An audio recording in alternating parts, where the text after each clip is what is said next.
everyone. We are back. Another episode of the Tyler Hill podcast. There are those moments with how digital we live where you meet people, you know people in the virtual space, and then you get to meet them in this pseudo virtual space, face to face, not just on Instagram. Hopefully, someday I'll meet Jason North in real life, but here we are on Zoom, one step closer to real, authentic relationship. Jason, welcome to the podcast. Thank you, sir. Happy to be here. Where do we find you this morning? I am in Ecuador. I live in Ecuador. Yeah, that's awesome. And in your bio, you say you live the nomadic life in Ecuador. What does that mean? What does that look like? Yeah, so I'm a little bit more, what do they call it? A slow mad. Okay. I nomad occasionally, but mostly I just live in the same place. So I've done some traveling. I just did a trip a few weeks ago to a couple places that I never would have thought I'd be going. One being basically in Chile. So I went to Atacama Desert in Chile, which was magical, for lack of a better word. Apparently, Chile is one of, if not the most, or the best places in the world for stargazing. You can go there, and at certain parts, like as long as it's not a full moon, you can see like the Milky Way galaxy with your naked eye. Um, so, anyways, that's kind of cool. And I went to Patagonia a few weeks ago as well. So occasionally I do some big trips, but for the most part I'm a hermit and live in my little apartment here in Cuenca, Ecuador, and I'm a bit of a homebody. So I love that.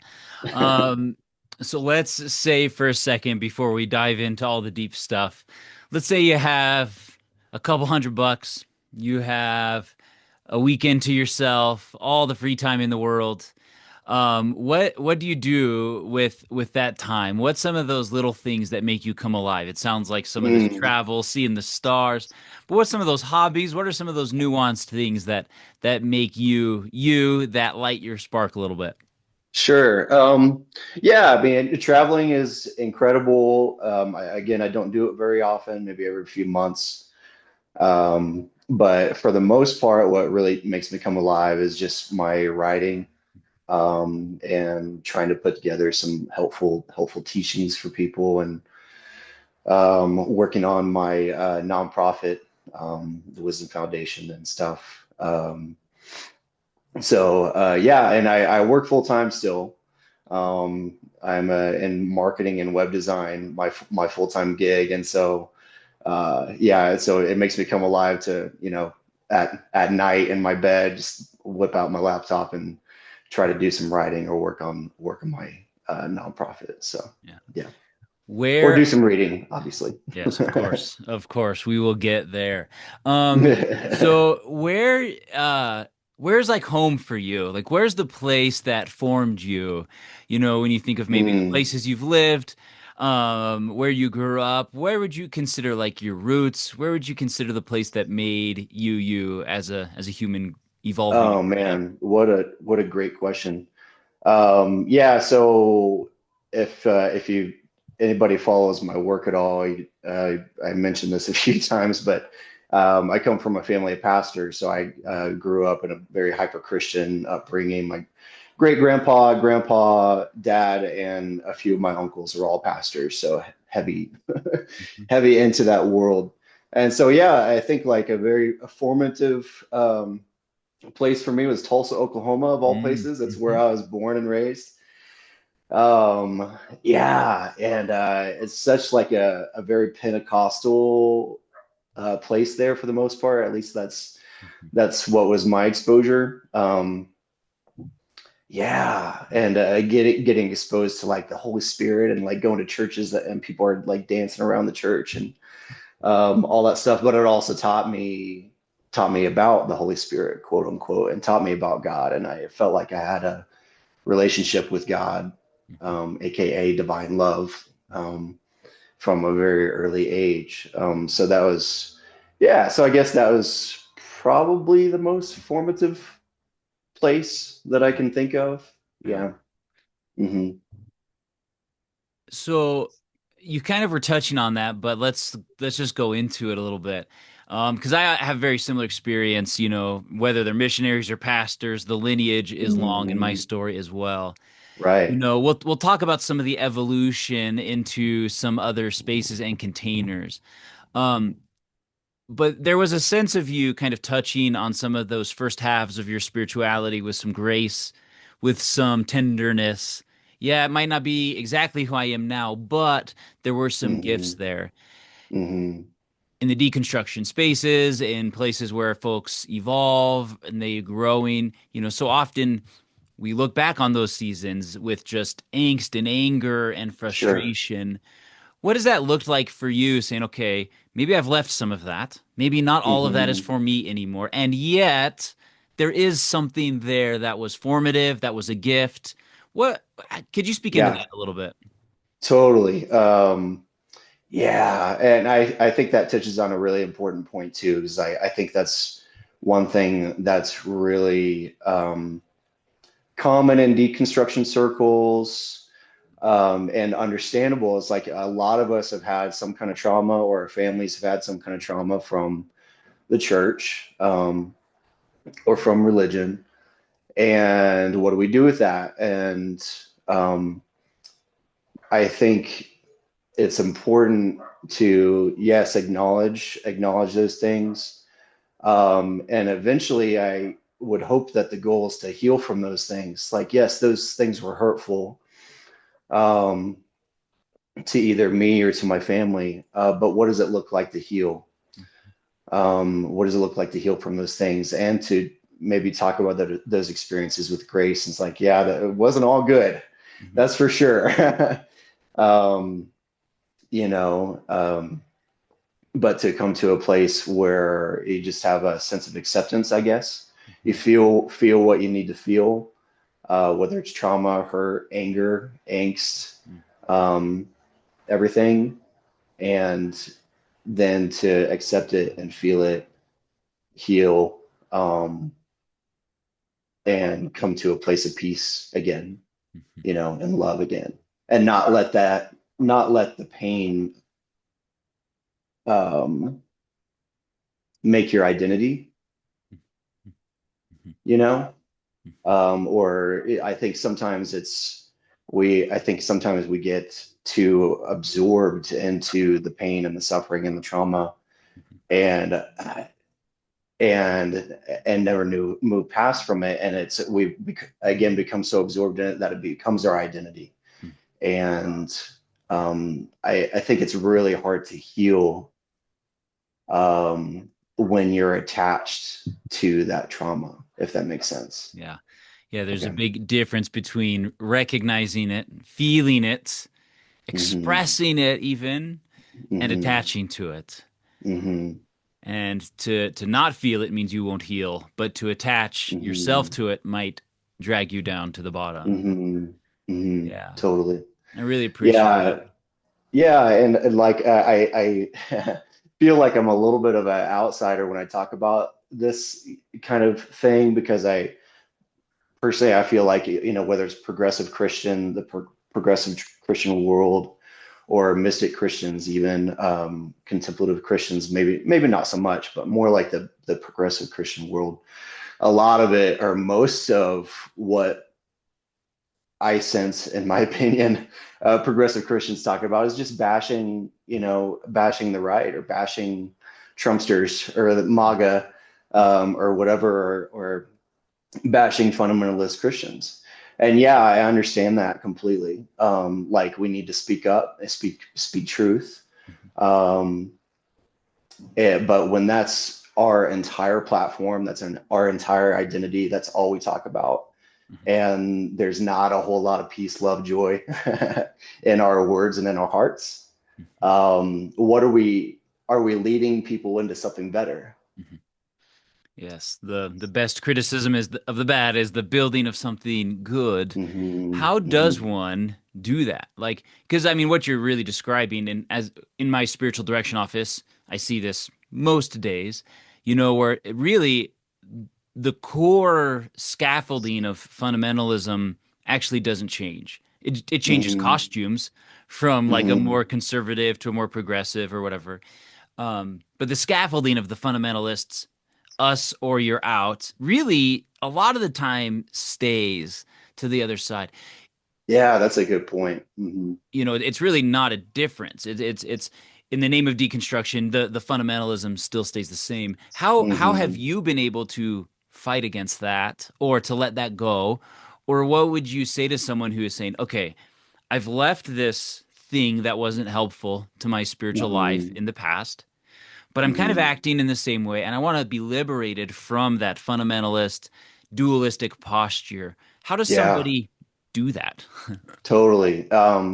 Yeah, I mean, and this is something that I had to work through myself, obviously, because I loved, there's different points in my life where I loved arguing with atheists, and then I loved arguing with fundamentalist Christians, and so I've argued for both, but I used to love to argue, online at least, and maybe sometimes in person, but. Yeah, and so that's just, one example where it kind of have to notice that within myself. It's like, okay. And it kind of comes back to if you want to come back to the Bible, like God is love. The fruits of the Spirit are love, peace, joy, kindness, goodness. Um, am I exemplifying those things? No. You know, and yeah, so just has to be a little bit of a realization, and then kind of connecting that to, Easter meditation, Easter mindfulness, being able to notice those things. Yep. It's like, I am not my mind. I am the awareness behind my mind. I am not my thoughts, my emotions. I am the awareness behind those things. It's like, okay, I'm noticing within myself anger and resentment, and I want to argue, and I want to be right. um, and yeah, just being able to take a step away and have a sense of detachment and be aware of those things, um, is crucial. I think it was crucial for me. And yeah, and just remembering that my main goal or main drive or whatever is to continue my relationship with God, the divine, with love, with peace itself, with awareness itself. Mhm. And nothing else really matters that much. You don't have to be right as much. You don't have to, you're not going to be as resentful or angry or whatever. So I think that's important. Why do we feel such a need to be right? Like, why is Mm, that such a thing? I mean, goodness gracious, you talk about arguing again, the hmm. kindred spirits we have here. I used to love to argue, and yet that still is the case even today. Um, in so many Yeah. ways, it's been amplified even more. Why do we need that so badly to be right about every friggin' thing? Yeah, that's a great question. I'd love to hear your feedback on this too. I guess it just goes back to the ego. If that's not too cliche, it's like we are we have a wiring, when we live in separation, the separation of the ego, um, and don't really know our true identity, don't really know our true belonging, like or our belovedness, like you talk about. Um, yeah, we need that sense of separation. We need that sense of like, I'm better, I know better. I have certainty, you don't. And some of that's understandable. It's like we live in a really confusing, crazy, chaotic world with what millions of worldviews. Christian denominations alone, tens of thousands of worldviews, or denominations. So yeah, we just have this desire for certainty, I guess. Yeah. Um, and that can play out in some really unhealthy ways. Yeah. So I think once we get to that sense of belovedness, belonging, awareness, peace, um, we're okay with not having the answers. They call God the great mystery for a reason. Mm, It's okay for it to be a mystery and for us to not know all the answers. mhm, I love still looking for, answers and having a little bit more better understanding. I think it's important to have logic and critical thinking as well as our higher awareness. We need both. mhm. Um, but yeah, being okay with the mystery, I suppose. Yeah. Yeah. I mean, I'd agree. I would say that so often the certainty is the means by which we sort of build the fence that allows us to feel like we belong, Mm, and for so long mm, it's this feeling of like I'm not beloved, I don't belong, um, and it feels like we're in this grand expanse, which at certain points in our story feels very unsafe. And when we mm, don't know we belong anywhere, we have to define where we belong. And certainty just mm, becomes the borders by which we can define who's in and mm. who's out, mostly for the sake of our own insecurity. And I think, you know, Yeah, um, so that's where when things begin to get uncertain, I think that's why people fight so aggressively. mm, When you try to mm. expand, it's like it's not just that their minds change. I think people don't mind their mind changing. Like we all learn things, we all change our mind. It's a pretty common experience. I think people are most often fighting the sense of if this changes, then who do I belong to? Yeah, You know, yeah, that's why I think most people don't really know that much about policy. They just want to belong to a political party because it doesn't sure, have to do with policy. It has to do with what group do I identify with. totally. And I think that's that addiction to certainty is it has nothing to do with the facts or the policy or the religion Hmm. or any of it, really. It has everything to do with Hmm. defining our boundaries and borders. Hmm. Um, Yeah, I think that touches on a really great point too, is that tribalism, like that's kind of what you're talking about, or at least the yes. sense that I'm getting. It's like we want this sense of certainty. We don't care about the facts necessarily. We have our confirmation bias, we have our biases, and we yeah, don't necessarily know all the facts, but we have our tribe. We feel like we belong, Mhm. and that's a powerful thing for sure. Yes. Um, yeah, so that kind of it makes me think about the new tribes that we're becoming a part of, with the deconstructing tribes and Mhm. contemplative tribes and stuff like that. And I almost hate to call it that, but it's still, they are groups, they are tribes, and so, and I'd like to think these tribes are a little bit closer to the truth and a little bit more honest with each other, a little bit more honest with ourselves, a little bit more aware, and open-minded, and a little bit more in touch with love and peace. But still, sometimes I just question it, and not question it, but just ask myself sometimes, like, okay, am I just getting absorbed in this tribe and not actually thinking? Mhm. Yes. Um, Mhm. so I think that might be an Yeah. important thing too. But yeah, you're right. Like the tribalism and the certainty is really powerful. Mhm. So you grow up heavily influenced by a very powerful tribe, in this wildly powerful subculture of religion and Christianity. And Mhm. now here we are talking about mysticism and deconstruction and various worldviews and things. Would you be willing to just let us into that story of your evolution, your expansion? Um, why and Mhm. how did your spirituality start changing, your awareness of the divine? What has that path been like for you? Yeah, for sure. And again, I'd be interested to hear your story as well, because it sounds like we have a similar stories. But yeah, long story short, in my early 20s, I'm almost 40 now. Wow. I'm 38. So in my early 20s, I was just living for myself, and yeah, just self-centered, had a lot of personal failure. I was irresponsible, financially irresponsible, all kinds of things. And at some point, I just had like a rock bottom moment where I got evicted from my apartment. because I couldn't pay rent. My car was almost repossessed, not quite.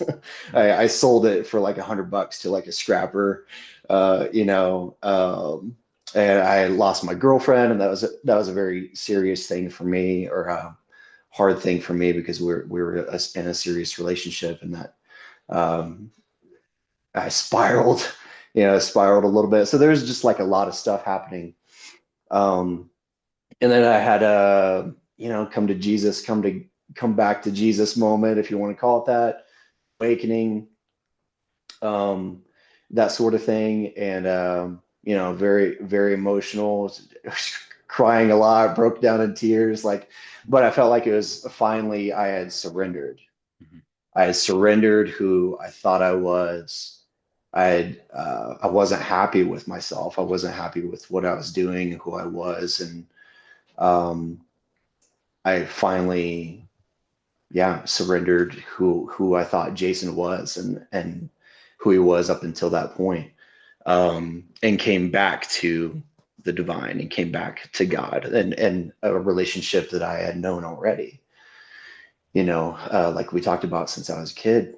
Mhm. But yeah, it was that rock bottom moment that made me finally surrender again, and get back to that, and that made me start to study a lot. Start to made me really curious about what had happened to me because it was a very dramatic experience. Again, what they would call a spiritual awakening experience. Um, and so I wanted to understand that, and so I that started me on a path of semi-intense study, and just studied a lot of philosophy and spiritual teachers, and East and West, you know. And it took a little bit, took a while for me to come across, really get deep into the contemplative aspect of Christianity, the contemplative core of Christianity, really, I should say.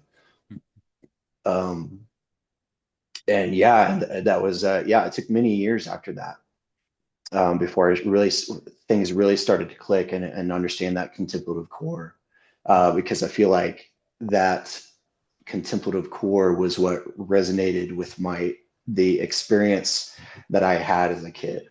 My relationship with God and with love as a kid was totally devoid of dogma, totally devoid of theology or philosophy. It was just experience. That was my childhood experience of God. And so it took a long time for me to come to see the contemplative aspect of Christianity. Thomas Keating, all the many many amazing contemplative teachers and mystics over the years, and finally to reconcile. I was like, okay, that's what I had as a kid. That's the true um, nature of God, experience of God, or the divine. Um, and then that led me to some books like The Mystic Heart by Wayne Teasdale, and Answering the Contemplative Call by Carl Coleman, that they started to connect the dots between not just the contemplative core of Christianity is also the same core as everything else, whether it's Buddhism or Hinduism, um, or Sufi Islam, or whatever the case may be. So, and that was just not very long ago. That was like 7 maybe years ago, where the dots are finally starting to click for me. So I almost feel like a noob, to this whole area. But yeah, that's Yeah. kind of the long and the short of it. What role, Jason, did suffering play as you went through this journey? There were some Mm, moments that, like you mentioned, hitting rock bottom. There was some health issues among your story as well. yeah. What role did suffering play in your story and in your experience, maybe teaching and in your education? How Mm, necessary is it for us to expand and maybe enter into these more loving experiences of God? wow. Yeah. Yeah, and I'm getting a little emotional thinking about it. Yeah, so I had cancer when I was 31. I was diagnosed with stage 4 colon cancer when I was 31. So that was pretty gnarly. Mhm. um, and yeah, between my quote unquote rock bottom experience or my health issues, or different things along the way. I was married for almost 10 years. I just am recently divorced, and that's very amicable. We're still very good friends and all that stuff. But so I've been through some suffering, and I think with the cancer for sure or health issues, it made me realize that, how do I put it? That a lot of times it's our own unresolved suffering, our own unresolved trauma, unresolved stress, unresolved guilt, shame, fear, whatever, that have a massive part to play in chronic disease. I believe that disease, in large part, in addition to nutrition, I went into a deep dive on nutrition, and I'm still a nerd about it, but Mhm. I had to completely overhaul my nutrition, because I realized that my lack of nutrition was a major factor in my health issues as well. But yeah, a lot of times we're already have suffering within us, and that plays out Mhm. in disease sometimes, Mhm. whether it be, shame, guilt, fear, and Mhm. everything like I was talking about. So I think like my health issues made me realize, and really teach me or solidify the lessons of like, okay, I really need to pursue peace and Mhm. pursue love and really come into harmony, with myself, harmony in my mind, harmony in my heart, because that was a big part to play in my health issues. So I think that really taught me like it all starts here, if that makes sense. Mhm. And yeah, and different suffering is such a, I feel like I need to spend more time really clarifying some thoughts on that, because suffering is such an important topic. Yep.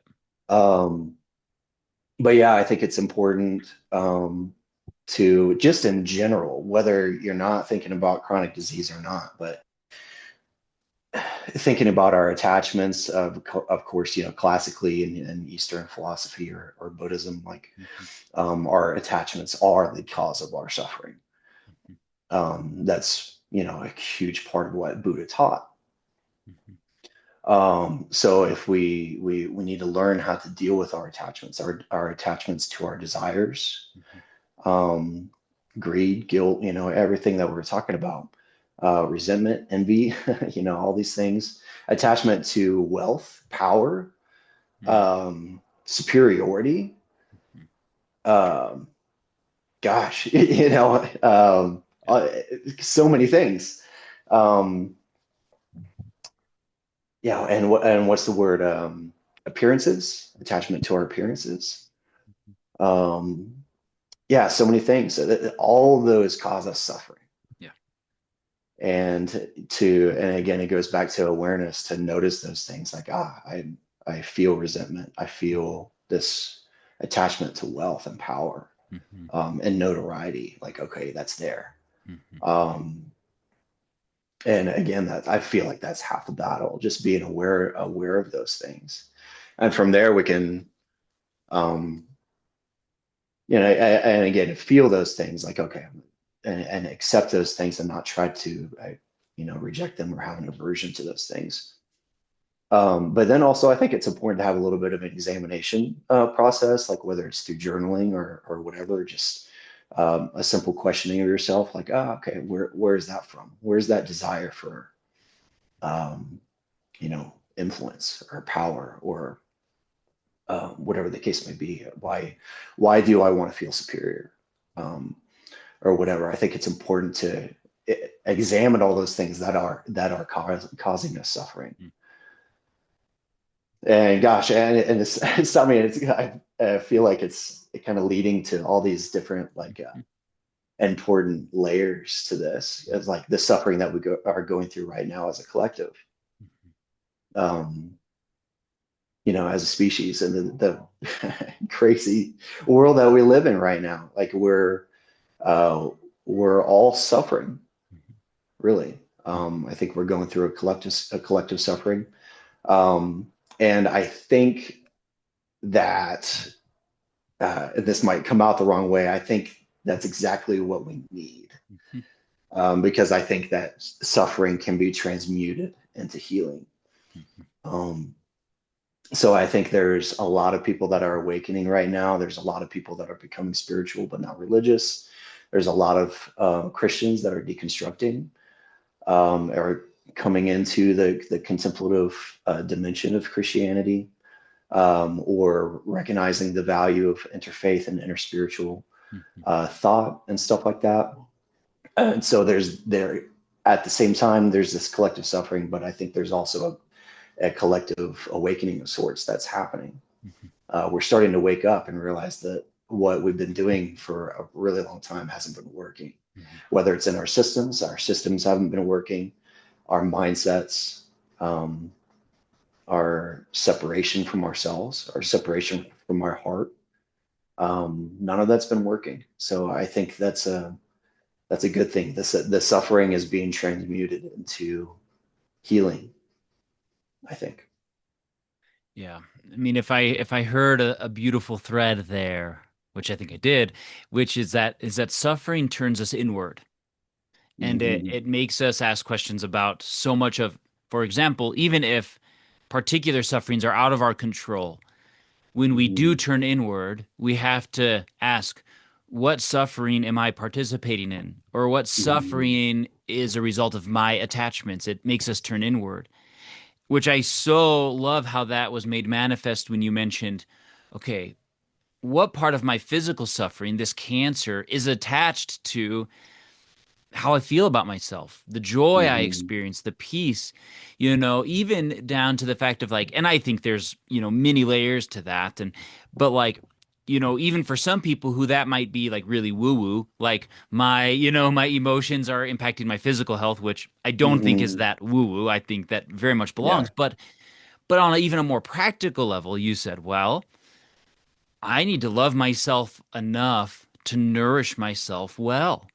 I need to love myself, and so on a very Hmm. practical level, aside from the way in which shame might impact our physical health, the way that even that impacted how you eat, therefore how you treated your temple, your body, your vessel, your avatar, Hmm. was impacted Hmm. by that. And one of the things I read the other day too, like somebody had an Instagram about just the grand suffering in our world, and she had said it's micro joys help us endure the macro suffering, Hmm. and she was, and more or Hmm. less the point was, okay, no matter this macro suffering, we have to find the micro joys if we're going to Hmm. endure any of this. The little cups of coffee, the little, I'm going to go on a run and take care of myself. I'm going to eat more Yeah. protein. I'm going to drink more water. Hmm. It always brings us inward. And then when we go Totally. inward, we begin to expand and we find God in so many other places. And oh, Hmm. it's just so as you began to go inward. Oh, go ahead. Go ahead. Oh, yeah, I feel like that leads to, yeah, and I think that's important to, or leads to, as we cultivate this joy in our lives, these micro joys, like you're talking about, and I love that. Those, how are we cultivating micro joy in others? Like how are we overflowing out onto others? Something that I've been thinking a lot about lately in the past few months is just how to be a fully conscious human in this global suffering that we're going through. Like, how do we not just experience joy, but how do we overflow joy? Um, how do we overflow peace and love? And maybe, little things that we can do for others, friends, family, or whatever. Like, how can we give little micro joys to others? I think is super crucial right now.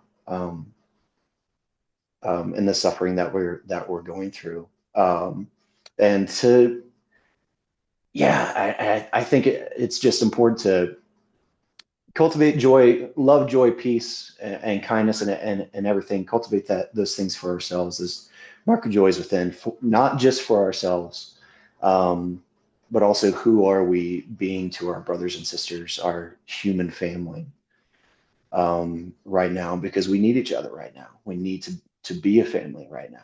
And how are we treating each other? And Mhm. whether it's right, left, fundamentalist, or contemplative, or whatever, family, friends, like enemies. How are we loving each other right now? Um, so yeah, I don't know. Hopefully that's all makes sense. Yeah, I think that was my thought. So as you began to heal and expand and grow, as Hmm. your engagement with God has began to change, you mentioned, and I honestly I'd love to hear. I'm also very interested in food and things, but I'd be curious how like practically that began to work out for you. Like you talk a lot about meditation, and Hmm. awareness. You touched on that a little bit and some of these more Hmm. Eastern practices. So as this journey began, maybe through your suffering and the cancer and the spiritual evolution, Hmm. how did that change your actual practice? Like we've lived up Yeah. here for a little bit. Take me into what's worked for you in your Hmm. routines, in your prayer or meditation, or in how you read or what you don't read. Hmm. Um, Hmm. yeah, there's a lot you could say there, obviously, but what does it look like Yeah. practically in your life? Yeah, sure. Another great question, because I feel like that was a struggle there for a while, because like as I started to study these practices, uh, even you get into like Ignatian is spirituality, which I think you're just God's, or Um, you're a part of. Oh, Benedict, that's right, yeah, I just finished what's called an Benedictine. oblation at a Benedictine monastery, but Yeah, very I'm cool. I'm also very Jesuit adjacent. Okay, all Um, right. But yeah, it just makes me think about all the different practices. Like I Mhm, think a nation's spirituality, there's some hard that's so disciplined. I think there's like check marks involved. You're like, okay, how did I do on this? How did I do on this? And like mhm, all that stuff. And it's like a daily thing. yep, Like, wow, okay, that doesn't resonate with me. mhm, mhm, um, but I still like to, journal and assess myself or audit my life, or whatever. But anyway, so it's a great question, because it took a little while for me to, as I'm learning these practices, like what works for me, what's important, um, and stuff like that. So if my primary practice is non-dual. It's direct experience, if you want to call it that. I don't do a lot of like focusing on like the breath through the nostrils, and stuff like that. A lot of Buddhists and meditators like to do that, and that's valuable. But I don't necessarily do that. I like to just maybe start with noticing your thoughts, noticing your emotions, the senses in your body, kind of a Vipassana um, tradition of Buddhism, Vipassana or insight meditation, just noticing your mind. I do like to start with that sometimes, but the practice for me is letting go of the mind, letting go of the emotions, noticing them, and letting them go. So I just come to a sense of surrender, and experience God directly, if you want to call it that, the divine directly, which is just awareness, infinite awareness without thought or emotion, and practice gratitude in that space. A friend of mine called it blissful nothingness, mhm, and I like that. I think that's a pretty good mhm, um, describer of how I like to practice. Just let go and go straight there into blissful nothingness, and just really enjoy the moment. I said I feel a lot of gratitude in those moments, and joy in those moments, because it's peaceful, obviously, but it's bringing harmony to my body, and I sense that it's creating harmony in the world as mhm, well, mhm, as I as we access those states of nothingness or emptiness. which is really, in my opinion, a sense of everythingness. Once you get into emptiness and nothingness, it feels like everything. Yeah. Um, And is that like a daily practice for you? mhm. Yeah. Yeah. And it's, it could be throughout the day, like maybe a few minutes here and there throughout the day. Again, as I work. And so whenever I think about it or I need a little bit of a break, just Hmm. sit, let go, smile, enjoy. Maybe notice what I'm feeling, you Hmm. know, or don't notice my thoughts. Some thoughts are very some attachments are very hard to work with than others. Like, okay, yeah, man, that's a tough attachment, or I'm feeling very annoyed, and that's really hard to let go of in this moment. And like, that's okay. Just work with it, feel it. Why is it there? Hopefully, let go of it. It'll probably come back, so let go of it again, Yeah. and get back into that state. And then, of course, there's breath work, which I know you're a huge fan of. Breath work has been so just massively important Um, for me, I more slow down my breathing. I know Wim Hof is more of Hmm. a accelerated breathing, right? Hmm. Or rapid breathing. Hmm. So for me, deep inhales through the belly, the double inhale, like Dr. Andrew Huberman talks about, Hmm. slow exhales, and then exhale holds, like holding your breath on the exhale for as long as possible. And all this is very reminiscent of, pranayama, Yes. breath work, and everything, box breathing and everything, holding those exhales. But scientifically, on a physiological basis, there's Wim Hof breathing and, more slow breathing and exhale holds and all that stuff physiologically does so many incredible, interesting things for your body and your parasympathetic nervous system, your vagus nerve, Hmm. and stuff like that. So yeah, breath work has been a huge Yeah. game changer for me. Yeah. That those moments, I really appreciated you mentioning that feeling connected, in those moments of like blissful gratitude and nothing or blissful nothingness, you know, Hmm. and it was in Wim Hof breathing or in and I of course do many slow breathing too. I'm not breathing crazy like that Mm. all day. Um, but there's these moments where you go into these breath retentions Mm. and your chemistry starts to change and Hmm. you feel sometimes these tingles or you're just like holy cow like I've been sitting here for a few minutes but in those are the moments where I can remember the first time I held my breath for like 4 minutes and I Oh was my like gosh.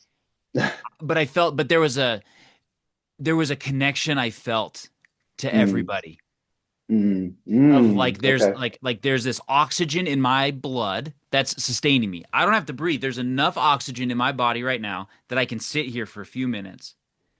And that's the same oxygen that sustains everybody else on the planet. Wow. And I had this like awakening that like this is in my blood. Like the same Yes. oxygen that has sustained you at some point in this existence, Mm. even while I'm not breathing, is sustaining me right now. And it Mm. was like this grand connection I experienced with the cosmos that just it ruined me. Like to just know this great connection. But it came by Yeah. way of the breath. It came by way of the gift that Wow. is oxygen. And yeah, I'm a sucker for it all, man. It just I love it so much I breathe all day. You know what I'm saying? Like Yes, yes, yeah. 5 out of 5 would recommend breathing. It's yes. it's pretty awesome. um That's amazing. yeah. Yeah. So you had this whole like spiritual, almost awakening experience or profound spiritual experience through the breath. That's amazing. Yeah. It just I That's couldn't. awesome. Yeah, I can't. Yeah, it's been such a gift. Um, tell me a little bit about the Wisdom Foundation. Oh yeah, cool.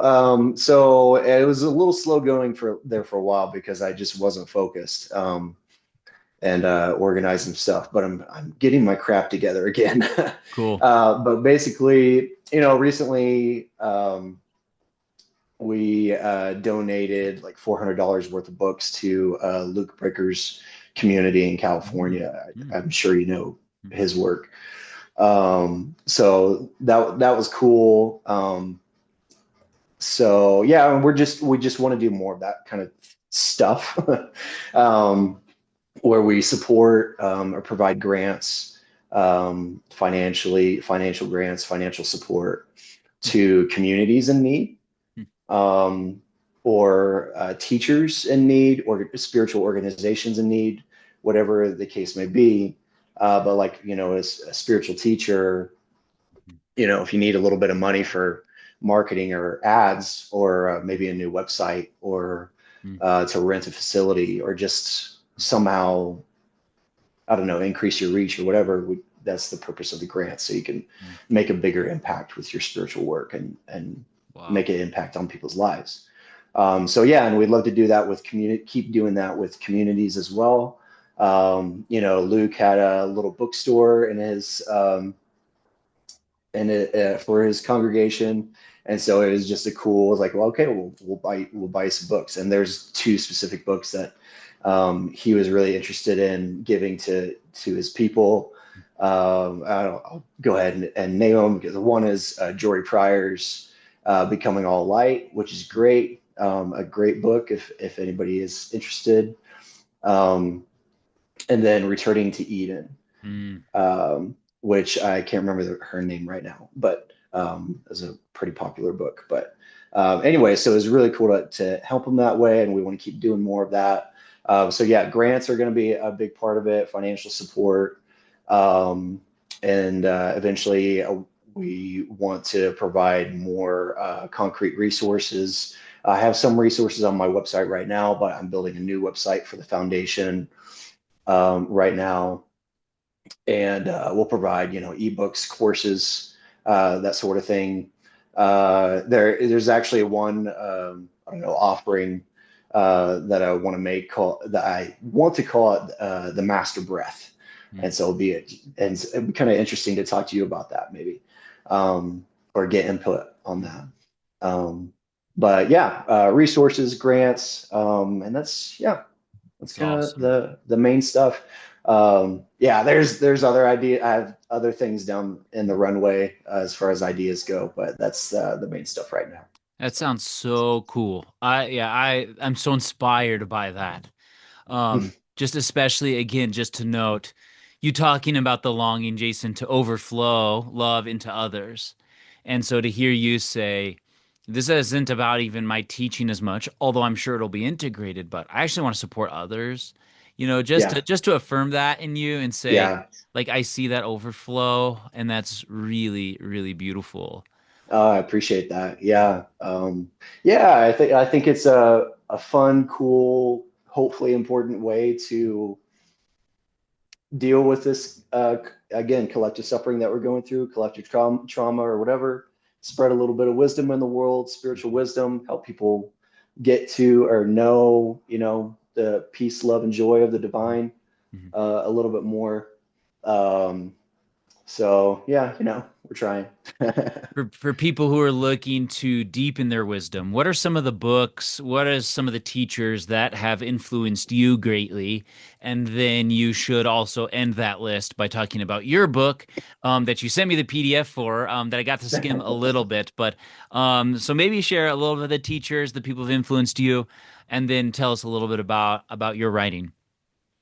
Sure, cool. And one other quick thing, that's Yeah. what I was on the Wisdom Foundation. I was like, I'm forgetting something. What am I Yep. forgetting?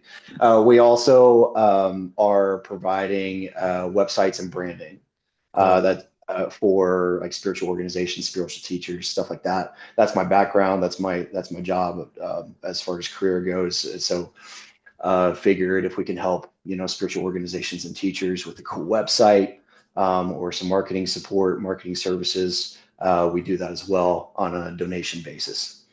Um, Cool. so, anywho, yeah. And then, yeah, so as far as teachings, how to gain wisdom is a really important, good question. Yeah, I think for maybe deconstructing Christians that need some philosophy, need some like technical aspects to try to understand religion and spirituality on a technical level, I would recommend, again, The Mystic Heart by Wayne Teasdale, um, and Answering the Contemplative Call by Carl McColman. They were crucial for me. Um, so yeah, as far as the philosophy goes, those are super helpful. As far as practice goes, the practice of wisdom, if you want to call it that, um, there's so many sources. And I'm really encouraged by all the people on Instagram that I've connected to, like you, and just all the teachers and organizations out there, because there's so much wisdom. Um, so I think, and I've had a couple people, at least one person, DM me asking about communities. Like, okay, what do we do about community, or finding community? If we're not in the church, like, what do we do? Um, so I know this is a conversation about wisdom. How do we gain wisdom? But I feel like it's really hard to. I think community is just a part of that. Yes. So I don't have great answers for that, except find people on Instagram, because they were huge for me, and that's honestly the primary community that I have, Mm. um, as far as interfaith, interspiritual, contemplative Christian community. And yeah, I'd love to be in an in-person community eventually. But yeah, so if anybody looking to develop wisdom in their life, follow some amazing, spiritual teachers and organizations on Instagram. You, Keith Christich, Jory Pryor, Heather Dean, like, Mm. um, there's so many out there. Bob Peck is amazing.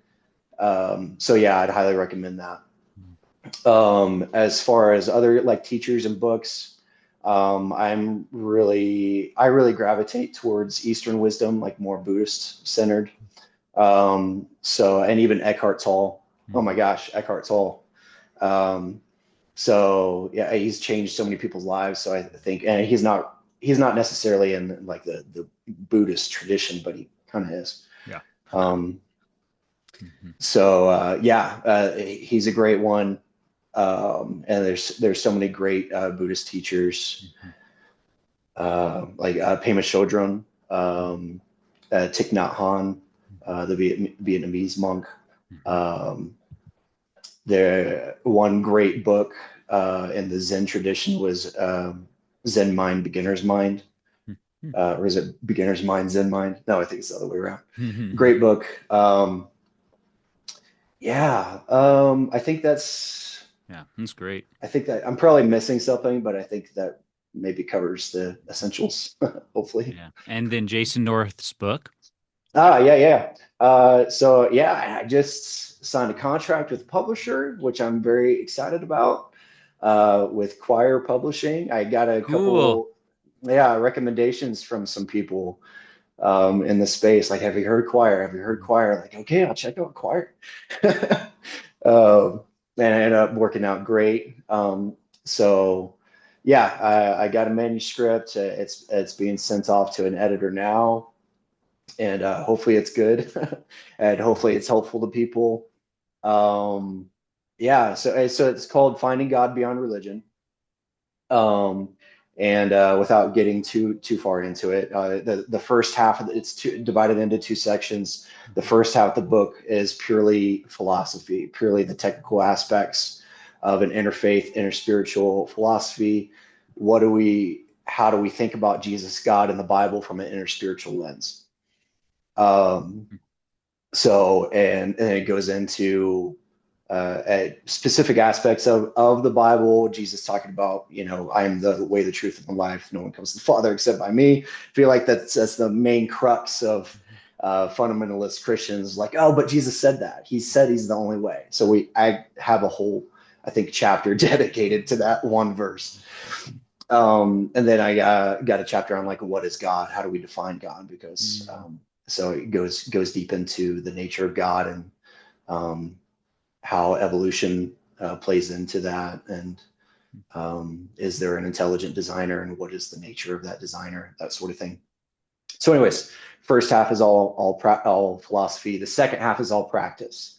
So it goes into how to practice from an inner spiritual lens, meditation, breath work. It does go into nutrition. I know that's a little bit unusual for a contemplative Christian book, but I think like in Hinduism, like they do such a great job of it being holistic, pranayama as well as Ayurveda, nutrition and stuff like that. So I felt that it's appropriate to include a holistic approach. Um, yeah, and then the tail end of it, actually, there's a chapter on logic and critical thinking. I still think that's very important. And then it talks a little bit about the future of humanity, Yeah. and what do we do, and what is our role to play in that as hopefully a conscious human So and stuff cool. like that. So, Yeah, man. so we'll see how it goes. I honestly, I think there will be I think over the next handful of years, especially, in the West, like nutrition and food has to be part of it. Totally. Just for whatever it's worth, of all the spiritualities, Christians are the most unhealthy, like physically by a million Yeah, miles. And yeah, I was and am working on that, but I was a chief offender of that, um, same. and it's, but eating differently and honestly being inspired by my Hindu and Buddhist brothers Hmm. and sisters, like, oh, how do they do that? And then Hmm. come to find out, surprise, Hmm. surprise, how spiritual is eating. And it's, man, and all of a Totally. sudden I'm like, oh, this shit is attached to my childhood wounds. And this is attached to my Oh, spirituality. And it's like, now I'm paying attention to my food and I'm healing all over the place, not just in my wow. body, and it's just Uh-huh. like, man, paying attention. Like, yeah, changing my eating has been one of the best gifts of the last 2.5 years for me. It's, Really? oh, yes, Really? big time. Okay, yeah, we resonate on that for Yeah. sure then. That's interesting. Yeah, like childhood wounds and different things that involved in eating. Yeah, Yeah. that's really interesting. I relate to that a little bit. I definitely noticed that uh, I had to think about my relationship with food. Like, okay, why do I eat so damn much Hmm. sometimes? Hmm. Why do I have these cravings for cake? Hmm. And I guess it just goes back to emotional eating sometimes, which I didn't realize I was an Yeah. emotional eater. Yeah. It's like if I'm stressed or I don't feel good about myself, or feeling this like guilt and shame or lingering guilt and shame from childhood or younger Yes. years or other wounds from childhood or whatever, and we still carry that with us as an adult, and we take it out on food. Yeah. you Hey, know it's so funny. Like yeah, 100%. Like my mom was really sick growing up, and my mhm, dad, being a full-time pastor, and he was a very noble caretaker of my mom. It was really, really beautiful, but he didn't really cook. He didn't really know. And so when mom was so sick, we would sometimes eat Taco Bell 7, 8, 9, 10 dinners in a row. mhm, mhm. And it's so funny because like before I changed my eating, my wife would look at our bank account and she'd be like, dang, he's not doing good. Because she would just see Taco Bell, down the receipt Yeah. or whatever. And it was just such a sign of my emotional state. Like the Mm, Taco Bell bill and my emotions was the same graph, mhm. and Wow. Yeah. but really learning and still to this day having to know, okay, how am I gauging that? But yeah, I was sitting with a Buddhist monk Mhm, about 2 years ago, and he said, and we're in Colorado Springs, the evangelical mecca of the world, and and he was so cool because he was like, I really admire a lot that Christians do. A lot of poor working for the poor and orphan work. And he's like, but you guys do not take care of your bodies. He said, mhm, and he goes, I don't understand it. And I was just like, dang, dude. And that was my first nudge. mhm. And then I started getting sick and had to change stuff. Yeah. But I was like, dang, dude. When he said that, he's like, I admire so much. And he was so kind. He says, but this one thing, and I thought he was going to talk about nationalism or war or saying, he goes, you don't eat good. And I was like, damn, dude. Like, holy cow. um Yeah. Totally. that's Yeah, so I funny. think it's a kind of like you're saying. I think it's a totally underrated thing, Yeah. especially in Christian circles, even contemplative circles. Uh, yes, for multiple reasons, like not just for, what trauma or baggage or emotions are going into our relationship with food, but it's like once we eat better, our spiritual vibrancy just, in my opinion, goes through the roof. Mhm. Like meditation, mindfulness, centering prayer. Yes, excellent. We need that. But I swear, like anybody's practice is going to multiply in clarity, and vibrance, if you change your relationship with food and eat better. Get some antioxidants in there, um, and stuff like that. Vitamin C has been like a really game changer for me. Mhm. Anyways, without going, Yeah. there's a lot of things we could nerd out about, I'm sure, but yeah, Mhm. nutrition's huge for Yeah. sure. And then going into sleep, like if you're not Mhm. sleeping well and you try to sit down to practice, or meditate when you're in a fog, or you're just grumpy, like, Mhm.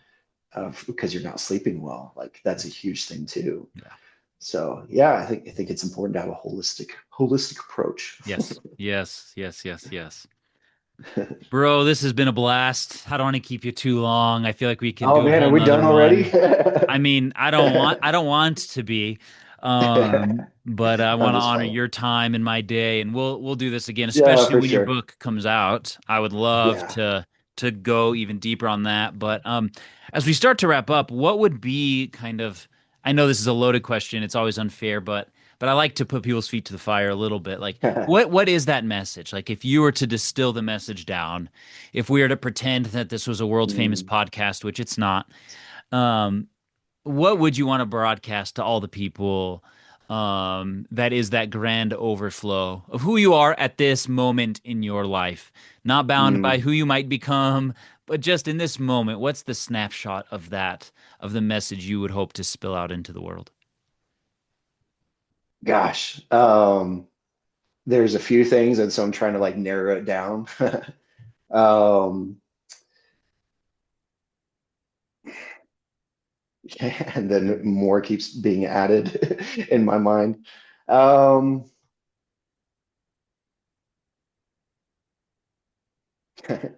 Gosh, would it be a cliche to kind of go back to Jesus, like, Mm, love yourself, love one another, love God? no.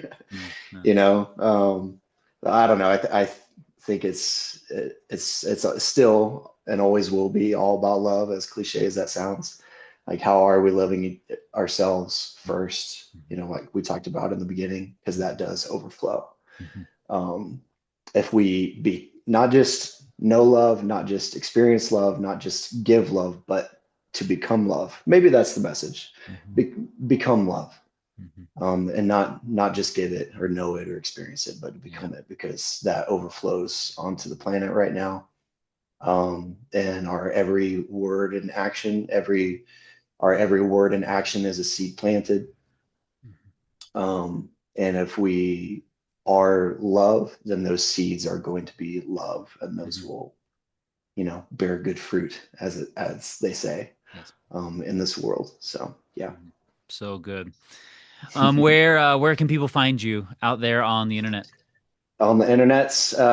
So my website is jasonnorth.me. So there's some good articles on there and some resources. There's like an interfaith, recommended reading, on there, and different things. So some helpful stuff on there. And then Instagram, is just, Jason B. North. Wisdom Foundation website is coming soon. And so yeah, so that's actually, I do have the domain for it. So it's going to be the wisdomfoundation.us. So it's not ready that yet. Don't go there, please. Mhm, Just kidding. It'll just be like a, coming soon thing. But mhm, mhm. yeah, so that's the main stuff, I think. Awesome.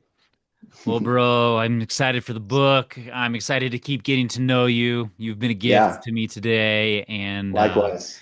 we'll continue going deeper. So, thank you, bro. Excellent. That sounds great. Thank you, sir.